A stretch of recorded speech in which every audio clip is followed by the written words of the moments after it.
peak, Cult of the Lamb was a phenomenon back in 2022, with about 150,000 concurrent viewers on Twitch and about 60,000 concurrent players on Steam. That's pretty impressive. If you were online at this time, you could not escape the cutesy art of the titular character Lamb. The basic premise of Cult of the Lamb is, well, you, the very cutesy lamb, are resurrected to fulfill prophecy and, maybe kill a lot of people.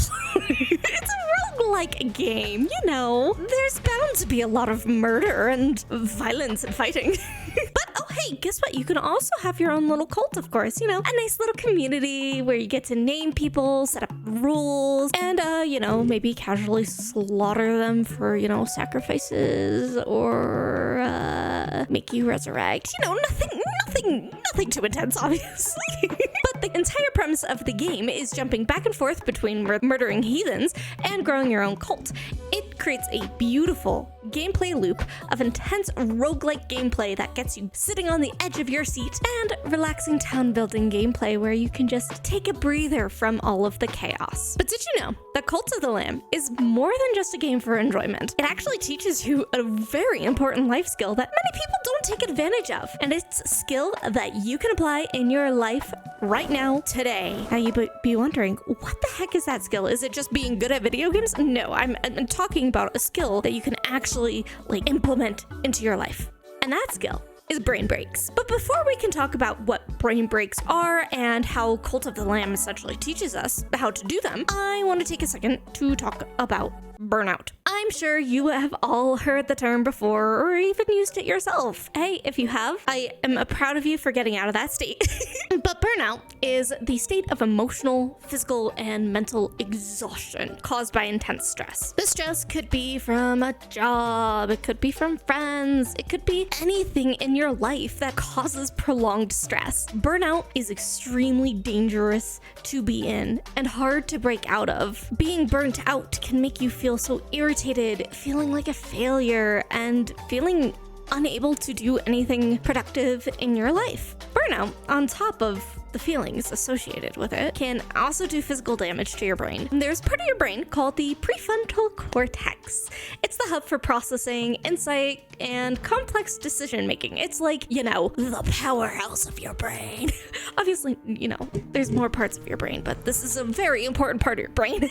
When you're dealing with burnout, there is gray matter in your brain, and being burnt out physically thins out the gray matter in your prefrontal cortex. In doing so, it makes learning new things harder. It makes memories harder to retain. It also increases your chances of making mistakes and your inability to pay attention. With the combination of the feelings that you get when you burnt out and the physical mental toll it's taking on your brain, I hope I'm getting across that burnout is serious. It is something serious that we all have to face in our lives. We see content creators just constantly fighting burnout, and we see our loved ones going through burnout, and they might not say it's burnout, but it's easy to burn out. But I'm here to say you can deal with burnout. I promise you. Dealing with burnout follows a approach called the 3 R's, which is recognize, reverse, and resilience. Obviously, recognizing it is your own thing, but Cult of the Lamb sneaks in to teach us its life lesson in reversing burnout and building resistance to burnout. Now we can talk about what brain breaks are. Brain breaks are short mental or physical breaks during work, school, or whenever you need to pick up, or, during times of intense stress to focus, energize, and to recenter yourself. So it could be small things like taking a mindful 5-minute walk. It could be stretching, or heck, even dancing. Come dance with me. Or if you feel like you don't need a physical break, you could take a mental break. It could be unleashing your creativity. It could be meditating. It could be daydreaming. But what's most important about brain breaks is that they are intentional, and you dedicate yourself to doing the break while doing something rather opposite to the current task. For example, are you doing something mentally taxing? Are you filing your taxes or studying for a big test that's coming up? Take a walk or dance. Do something that is completely opposite, which is more physical. If you're doing chores that stress you out, are you so physically exhausted after maybe chasing a child around all day? Take some time to do something creative or meditate. Simply put, Brain breaks are just dedicated time to giving your brain a break. Engaging with brain breaks actually gives your prefrontal cortex time to rest and recoup. That's the same part of our brain that gets damaged with burnout. Not only that, brain breaks can prevent decision fatigue and increase your motivation and mental well-being. When do you take a brain break? Whenever the heck you need to. If you feel like your attention is lacking, take a brain break. Feel like you can't think anymore, you can't make one single decision anymore in your life, take a brain break. Feeling overwhelmed with life in general, take a damn brain break. Humans aren't meant to work 24/7. Boundless studies have shown that our attention span can actually last for long and that we function better in short bursts. Now, I understand I'm probably losing said attention span, and you might be like, okay, Pruitii, get to the point. How does Cult of the Lamb teach us how to take brain breaks? It's time for me to answer that. Personally speaking, the roguelike part of Cult of the Lamb is intense, stressful, in a very pleasant way, albeit, and requires a lot of mental dedication. I could just play the roguelike section of the game over and over and again. You know, high intensity, high pressure, that constant observing, moving, action, action, action. But the game actively says you can't. You can't just continue pushing. You also gotta be focusing on your own cult, be it building things, doing sermons, farming. You have to tend to your cult in the middle of murdering all of the heathens. Now, take a moment for you. What does that sound like? Going from an intensely mental task that requires a lot of concentration and to dedicated time to explore creativity, interacting with people, and lower intensity. Oh, hey, look, it's a fucking brain break. Even better, it's a little cycle of brain breaks. Say if you're like me, you find the roguelike section to be the quote-unquote stressful part, you find solace in building the cult. A relaxing, dedicated break from the stress of slaughtering all of your enemies. If you find task management of the cult to be stressful, well, guess what?